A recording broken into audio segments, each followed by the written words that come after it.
काही काही जण रोज सकाळी 9-10 वाजले हो की भोंगा वाजतो, चालूच करतात वाजतोच हो आणि त्याच्यावर त्याचं डोकं गर गर गर गर गर केलं पाहिजे.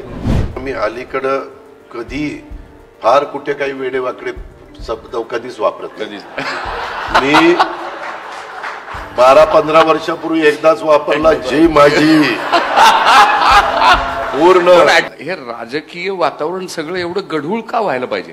म्हणजे जबाबदारीनी सभ्यपणाने मत भिन्नता का नाही बोलली जात? ते पण आपल्याला का गिरीशजी टाळी एका हाताने वाजत नाही, दोन्ही हात लागतात. काही काही जण रोज सकाळी 9-10 वाजले हो की भोंगा वाजतो, चालूच करतात वाजतोच हो आणि ते बोलताना कधी एखादं चांगलं घडलं तरी त्याला सपोर्ट करायचं असं कधी नसतं. चांगलं झालं तरी त्याच्यातलं वाईट काय झालंय तेच काय कुणाच्या मनात नसणार तिथं आणायचं आणि त्याच्यावर त्याचं डोकं गर गर गर गर गर केलं पाहिजे. हे असले जे प्रकार आहेत ना. नाही, आणि त्याच्यामध्ये मीडियावाल्यांचा पण भरपूर हात आहे. म्हणजे ती मंडळी त्यांना खूप TRP मिळवून देतात असं माझं वैयक्तिक मत आहे. पण नाही नाही नाही, ते मीडियावाले काय म्हणतात ठेव का, आम्ही ज्यांचं दाखवल्यानंतर आमचा TRP वाढतो त्यांचंच दाखवणार. पण TRP वाढवण्याच्या नादात ते वाईट भाषा वापरतात असंही माझं मत आहे की जास्त वाईट बोललं, काहीतरी एकदम टोकाचं काहीतरी बोललं की लोक अरे काय बोलले हे बघा म्हणून लोक सगळे बघत. बरोबर आहे.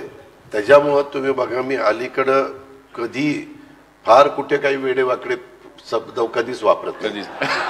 मी 12-15 वर्षापूर्वी एकदाच वापरला, जी माझी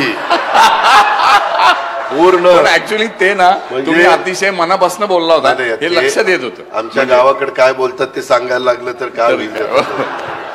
पण तिथं मी आपलं सुसंस्कृत नेते यशवंतराव चव्हाण साहेबांच्या हो तुम्ही जाऊन आत्मक्लेश केला सकाळी 7 ते संध्याकाळी 7.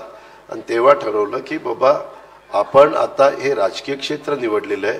आपण जरी आपल्याला ग्रामीण भागातले काही शब्द माहिती आहेत, म्हणी माहिती आहेत, काही गोष्टी माहिती आहेत, तरी ग्रामीण भाग आता 50%च राहिलेला आहे. आता शहरी भाग 50% झालेला आहे. ह्या शहरामध्ये अनेक बाहेरच्या राज्यातली पण लोक आलेली आहेत.